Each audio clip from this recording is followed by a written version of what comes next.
Some of the men in Lyle Griever's garage know intimately the ecstasy which follows killing for killing's sake, and to the rest it remains a dream.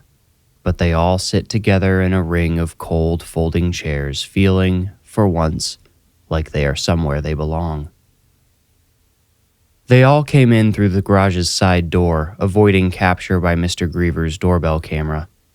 As always, he'd parked his car in the driveway to give them ample space in the two-car garage. They all, except for Griever, avoid using real names. Pincher, the original member of the group, the man who first gave Griever the idea to organize such a despicable congregation, usually arrives early to help set up the chairs and mix the lemonade that now sits in a dispenser with a leaky spigot on a white folding table at the back of the garage. On this particular Monday evening, he failed to appear, though. Griever shows no outward signs of bother, allowing the others space to express their concerns about Pincher. A greasy rag of a man who goes by Hands says, "Well, if that curbside pickup chick from the grocery store goes missing." What was her name? Anyone remember? He looks from emotionless face to emotionless face. Bondi, the youngest of the men, and the only one who might on a good day be called attractive, makes a show of trying to recall the name of the grocery store employee Pincher always talks about. His Fix. They all have at least one. Fix is short for fixation. In Griever's care, it doubles as an acronym for Fantasy is Experience. Griever gives the men in his garage the same advice he gives to married people tempted to step out on their spouse. Resisting the physical act is exhausting. Do not expend all of your energy resisting the fantasy. Fantasy is a device our brains use to allow us to live out those experiences which we cannot otherwise partake in without incurring devastating consequences. Would-be victims are allowed to keep on living without any inkling they are being slaughtered over and over again in a total stranger's daydreams. Nobody can remember the grocery store girl's name, and Hands asks Griever, "Did you write it down anywhere? I mean, God, he goes on about her non-stop." Really? Nobody remembers her name? Names are not important to the men in Griever's garage, usually. However, to a man, they each remember Pincher's description of the 20-something's silky black hair bouncing in her airy ponytail whenever she pushes her cart of groceries out to his minivan. Pincher always goes to the store late when he knows she will be working and the parking lot will mostly be dark and empty. They remember the way Pincher describes her perfume as something peachy and how he claims to take deep breaths of it whenever he gets out to help her transfer the bags from her cart to his big open trunk. Pincher earned his name by telling them he always insists on taking some of the bags out of the girl's hands, and whenever he does this, he gently pinches her fingers between his own just to hold a small part of her for a brief time. He always says, "If I ever give in and just take her apart, I think I'll start with those fingers. They've started meaning a lot to me."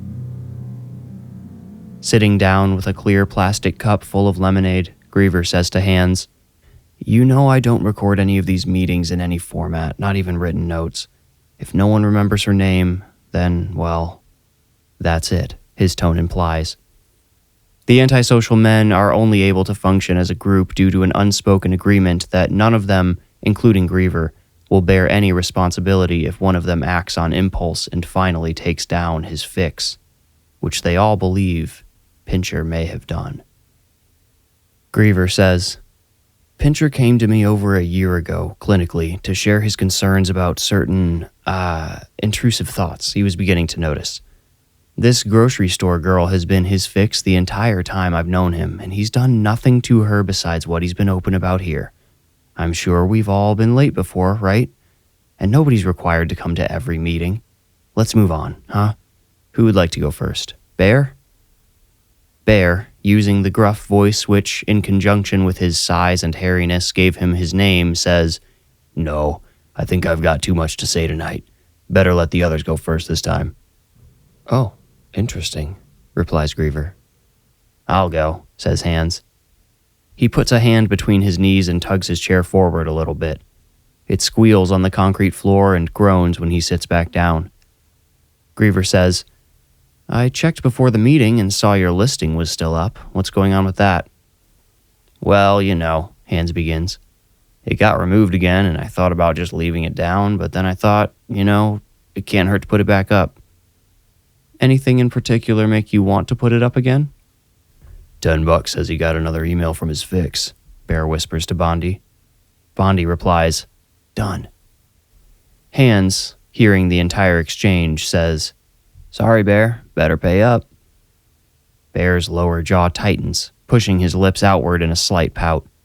He reaches into his jeans for his wallet while Hands continues. "I haven't heard from my fix for a few weeks. I guess part of me thinks he probably gave up, but still, something's telling me he might bite again. You guys know, for me, the cat and mouse game is a big part of the thing." For those who have yet to experience the ecstasy of stealing life, the chase, the cat and mouse game, is the most exciting part of the thing, as Hands phrased it.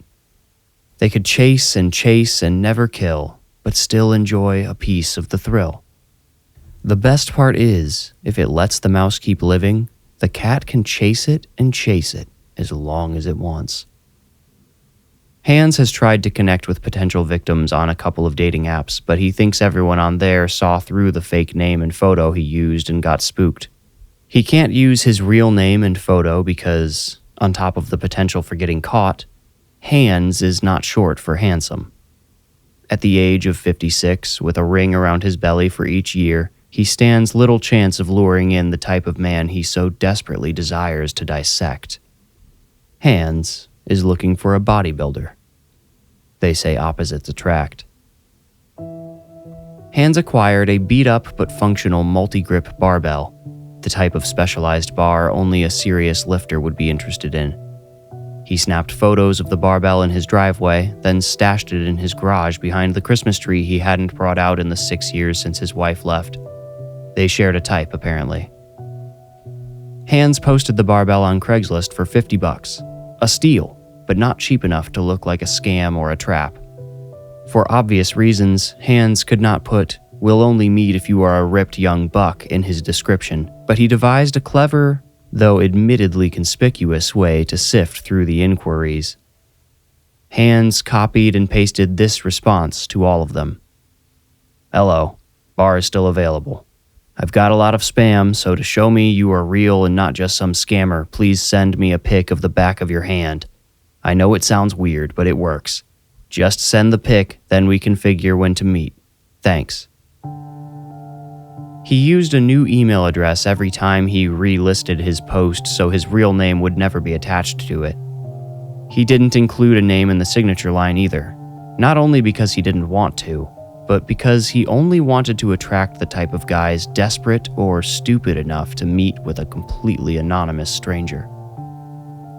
Through his bizarre and frankly flimsy ruse, Hands actually managed to gather a few responses and received roughly a dozen pictures of Hands, most including something in the email body along the lines of, "This is such a clever idea and so much less creepy than asking for a phone number or something.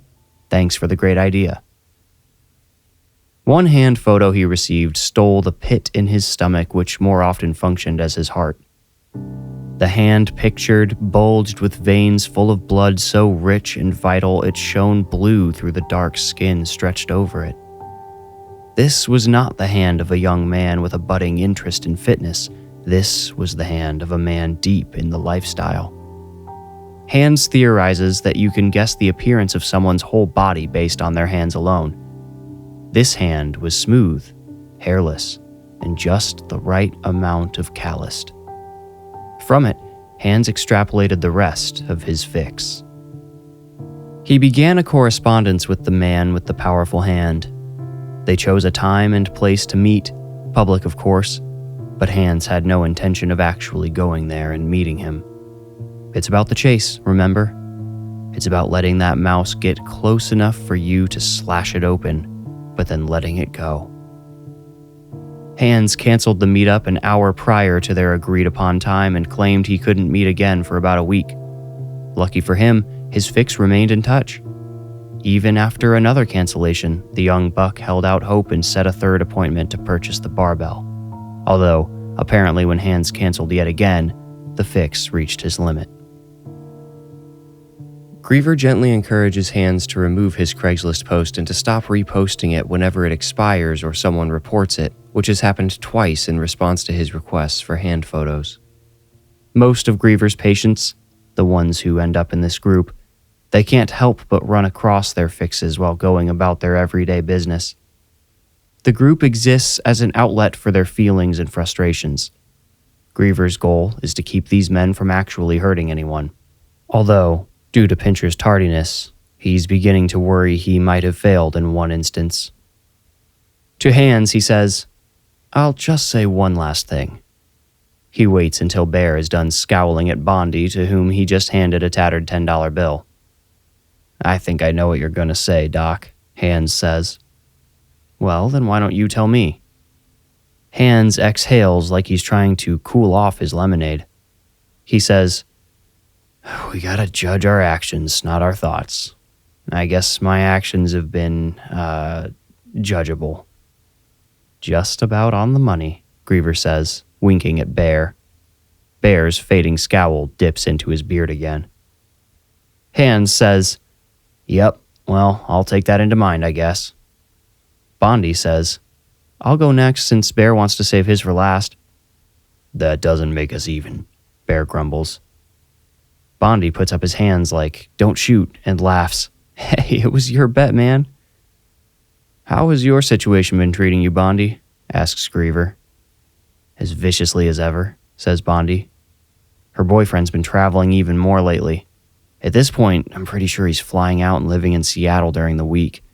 Sometimes he comes home early on Fridays, but usually she's alone from Monday morning all the way until Saturday. She's just there, always just right down the hall." Griever says, "And I've been keeping away as best I can," Bondi finishes for him. "But she's just so damn friendly, man. Sometimes I think about telling her what I want to do to her just so she'll stay away." Bondi's name comes from the initialism BND, standing for Boy Next Door. His is exactly the type of situation Griever began the group to assist with. He's an ordinary 25-year-old with a burgeoning career in chemical engineering in his grasp, and all he can think about is the pretty woman who lives in the next apartment down the hall with her boyfriend who supercommutes for work. Over time, Bondi befriended them both. Neither of them has ever asked him to hang out, not yet anyway, and hopefully not ever, but he thinks the woman probably trusts him enough that, should he ever find a reason to ask, she would let him into her apartment without much, if any, hesitation. What this lonely lady next door showed Bondi was that he has an unconscious desire to consume female flesh. He isn't sure where it comes from. He and Griever are still working on solving that particular mystery during his regular clinical sessions, where he is always careful never to express any indication that he has a target for this desire. Griever reminds Bondi to never make a plan to spend time with this woman, even when her boyfriend is home. He tells Bondi, "It's one thing to fantasize. That's a safe outlet for these feelings you have as long as they remain inside that fantasy realm. Once you start planning, you run a much higher risk of bringing that fantasy into this world. And we know this world has consequences."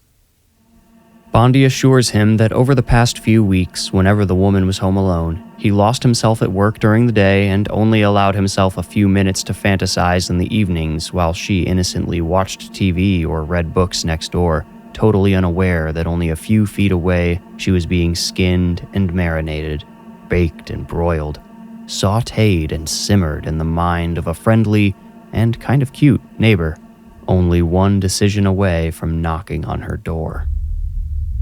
A man with no prior criminal history or obvious bent toward antisocial behavior. A man who had never hurt anyone or realized he even wanted to until he met her, was staring at a pot on his stove, thinking about how perfectly it would hold a beautiful brain, perhaps chopped up in a stew or mixed into cream of mushroom soup afterwards. What kind of thoughts go through that brain of hers, and how might they taste? He can't help but wonder. Would you ever do what you mentioned earlier? Tell her about your fixation on her? Griever asks. Bondi sputters. What? No. I'd have to move out if she didn't have me arrested on the spot. For what? Hands asks. I don't know. Harassment? Threats? Bondi retorts. Griever says, Leave him alone, Hands. A little fear of the law is healthy for men like you bunch. There might be days when respect for the social order is the only thing that keeps one of you from crossing the line. What about general disgust for yourself? Asks Bear. Everyone turns to look at him except Hands, who stands to get himself more lemonade. Griever says, Bear, you mentioned you have a lot to go over tonight, so let's make sure Bondi doesn't have any more he needs to say before we get sidetracked. No, that's all right, says Bondi. I don't have much to add, and I think I get what Bear's saying. I mean, shouldn't we all get it? Bear demands. He possesses a voice as large as himself, and whenever he speaks, everyone else in the garage feels a prick of nervous anxiety, although none, especially not Griever, would ever admit it. Bear scoots his chair sideways and pivots, turning his back on Pincher's empty chair and facing the rest of the group head-on. Hands returns to his seat. His lemonade threatens to spill as he turns halfway around to watch his rickety chair while he sits down as if not trusting it to stay in place. He manages to keep his cup upright as he settles in, which relieves some ambient tension. Hands says, All right, Bear, this sounds interesting. Let's get into it. I'm serious, Bear growls. Shouldn't we all hate ourselves? I mean, look at us hiding here in this garage with the door shut to make sure nobody sees. What do you tell the neighbors, Griever? Huh? What do you tell them we are? I bet you lie, because if you told them the truth... If I told them the truth, they would most likely turn us in, interrupts Griever. I do have a couple of nosy neighbors, and for your information, when they ask about this group, I tell them it's a Bible study. Really? Bondi laughs. Griever says, Really? But that's because the idea of people like you scares everybody outside of this garage. The very idea that you exist, potentially hiding behind the mask of anyone they know, that can haunt people. They don't stop to consider you as a person, as a human being. They watch true crime documentaries that only show the grisliest moments in a killer's life. Those shows never show you living out your day-to-day. They intentionally dehumanize you, make you out to be monsters. When I look around this circle, I don't see those soulless creatures I see on the TV. I see men with struggles no less challenging than an alcoholic or a drug addict's. I see human beings who, despite this deep inner conflict, still get up in the morning, go to work, chat with cashiers. Griever pauses unintentionally at his own mention of cashiers, and everyone's thoughts turn to Pincher again. Griever draws them back in saying, I don't see the monsters.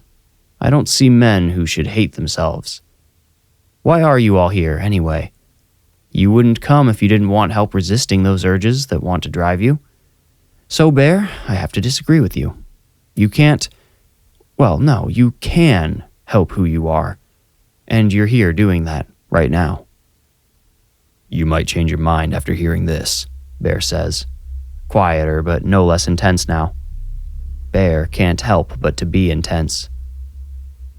I've heard how it is in prison, you know. There's one type of criminal who has no friends in there. Even among the worst of the worst, there are unforgivable sins. No, utters Hands. His plastic cup dents inward and a little splash of lemonade lands on his leg, but he doesn't notice. He hisses, You didn't hurt a kid, did you? Even Griever appears to brace for the worst. No, Bear says. I didn't hurt him. Not yet anyway. This kid, my neighbor's kid, he's playing in his backyard, baseball with a couple of his friends. He's around 7 years old, probably, I don't know. I've never paid much attention to little kids. Teenagers, well, you guys know about that, but little kids, they've always just bothered me. Never wanted nothing to do with them. But this 7-year-old kid, right, he knocks on my door a little while after I notice him out there. See, I already know why he's knocking because I watched him smack a baseball right over the fence into my garden. I opened the door and looked at him, and I don't know. I guess it was just this scared look in his eyes. I got that, the itch, I guess. You guys know what I'm talking about. A fresh fix, snarls Hands.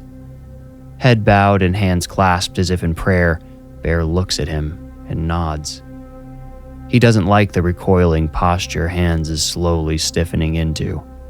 He thinks, so much for this group being judgment-free. He says, "You'd have been proud of me, Griever. I recognized that feeling right away and told the kid I couldn't let him go through my house. I've talked to his parents once or twice, but we aren't exactly friends. I can't risk any rumors spreading about me. Kids make up all kinds of crazy stuff to get attention. You know what I'm getting at?"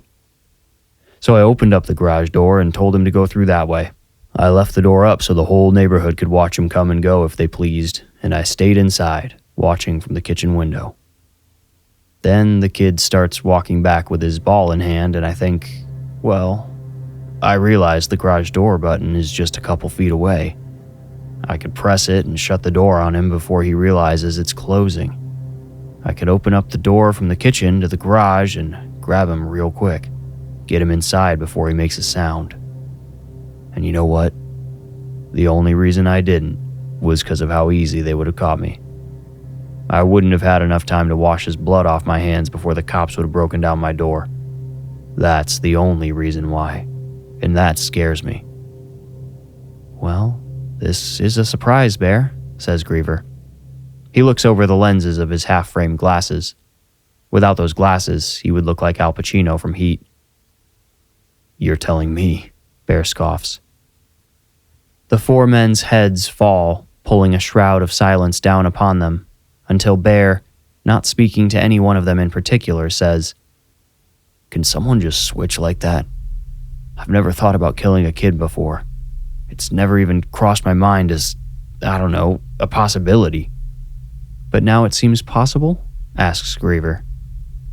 Keeping his head bowed, Bear turns his neck to look at him and says, "It feels inevitable." "Inevitable," Griever repeats. He mimes contemplation, then cocks an eyebrow at Bear. "I guess I should just call the police now then, shouldn't I? I am, by law, required to report anyone intending to commit a crime, you know."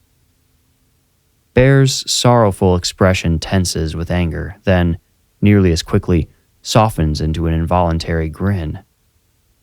"All right, Doc, you got me," he mumbles.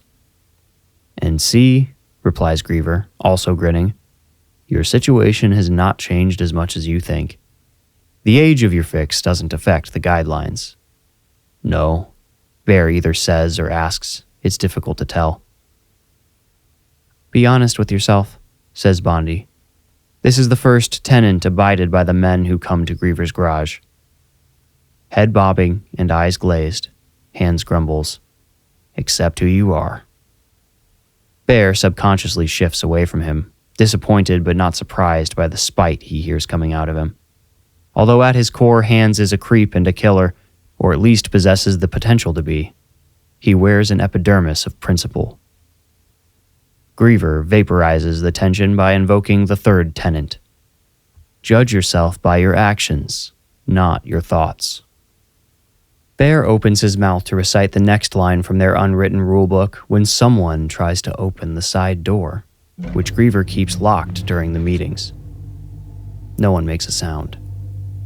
A drop of lemonade drips from the dispenser's leaky spigot, splattering as loudly as shattered glass. Griever holds up a flat hand, imbuing the group with stillness. He goes to the door and leans against it. "Somebody there?" he asks. A muffled voice on the other side says, "It's Pincher." The anxious questions which tumble through the minds of the men still seated in the circle remind them of the weight of the group's purpose and reunites them, at least momentarily. "Everything all right, Pincher? We've missed you so far," responds Griever, not yet opening the door and posing like he might decide not to do so at all. Pincher replies, yeah, everything's good. I just decided to, hey, could I come inside? I don't really want to, talk out here. His voice turns up at the end like he's asking whether Griever understands what he means. Griever does understand and opens the door, although not all the way at first. Only enough to get a clear view of Pincher. Enough to see his clean hands and clothes and the remaining fragments of innocence still in his eyes. Satisfied, he steps away, allowing Pincher to enter the garage. Then he shuts and locks the door behind him. Hey guys, sorry I'm late, Pincher says. He fills a plastic cup with lemonade, drinks it in one long pull, then refills it before joining the circle of men staring at him. He says, maybe I should be the one asking if everything's good, huh? Feels heavy in here. You made us nervous, says Bondi. We were worried you might have stopped for a curbside delivery on the way, Hands clarifies. Griever remains standing, filling a cup with lemonade he doesn't want so that he can observe Pincher's demeanor from a distance before engaging with him. He notes the dark pillar of sweat running up the back of Pincher's shirt and 2 dark patches beneath his armpits. The top of Pincher's bald head seems to glisten a little more than usual under the light, too. So, Griever begins, finally rejoining the circle. Why are you late? Pincher takes another long sip, stopping only just before he empties his cup again. He says, I decided to walk here instead of drive, but by the time I decided that, it was too late to get here on time. Sorry. Don't you live like halfway across town? Asks Bondi. Pincher nods. Yep, I do. Took about an hour and a half. Had to do it, though. Just being honest, I knew if I'd gotten into my car tonight, I wouldn't have come here. And where would you have gone? Asks Griever, knowingly. A coldness enters Pincher's eyes and the humanity disappears from his general expression. He speaks calmly, evenly, but with penetrating certainty when he says, I would have gone straight to the grocery store and I would have just grabbed her right out of the parking lot. I've had the plan in my head for weeks, so I wouldn't have even needed to think about it. It just would have happened. So I decided not to give myself that option tonight. With no car, how am I going to get her away from there, right? Don't answer that. That close, huh? Asks Hands, almost sounding admiring. It was, replies Pincher. But I think it's past. Can't say it won't show up again, but she's off on Tuesdays and Wednesdays, so I should be good for a couple days at least. And when Thursday comes? Asks Griever. Pincher shrugs. I mean, what do you want me to say? I have no idea. Maybe I'll be too tired or I'll have a better handle on myself, but maybe... Be honest with yourself, says Griever, repeating the first tenet. Pincher dips his head, then brings it back up. Maybe I'll finally do it. I don't want to do it, or I guess I don't want to do it, but maybe I'm just stuck moving this direction. I don't know, Griever, is there a certain point when it's just not worth holding back anymore? Bear suddenly says, I've got a new fix. Pincher looks at him like, why would you bring that up right now? But he notices the uncomfortable shift the entire garage seems to make. Bear says, it's a little kid.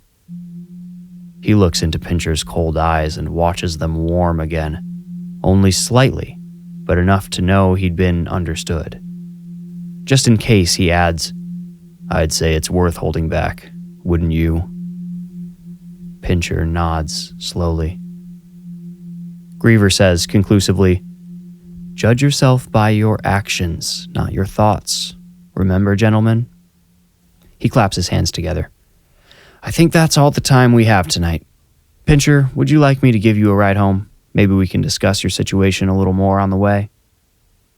Pincher accepts the offer and helps put away the chairs and the folding table, putting the half-full lemonade dispenser on the step leading into Griever's home as the others disperse. Griever lets them all out through the side door, and Hands, Bondi, and Bear go to their cars and drive into the night.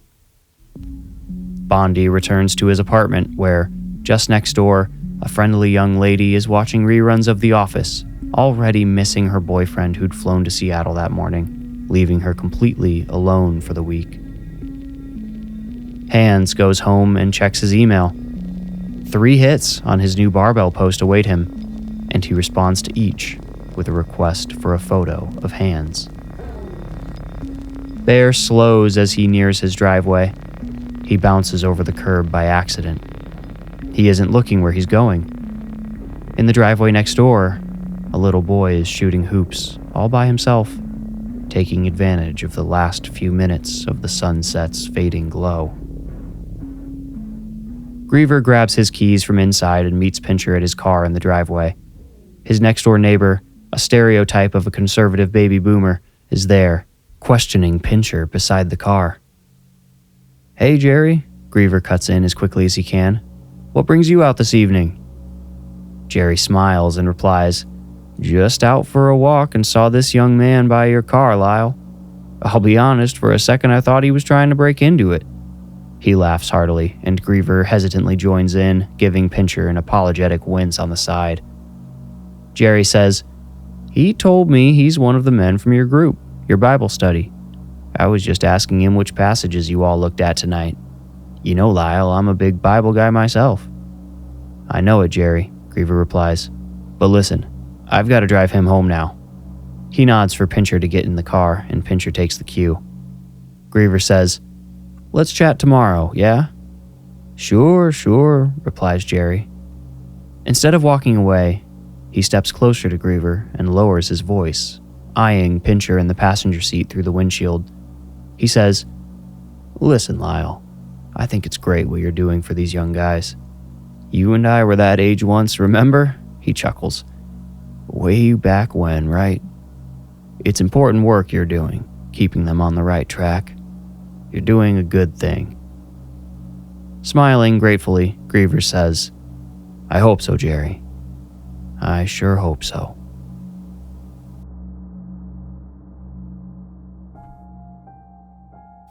You made it out. Congratulations. If you enjoyed the story, please rate, like, review, or subscribe. For ad-free episodes and bonus Into the Woods episodes, become a patron with the link in the description. You can also support the show by buying merch. That link is also in the description below.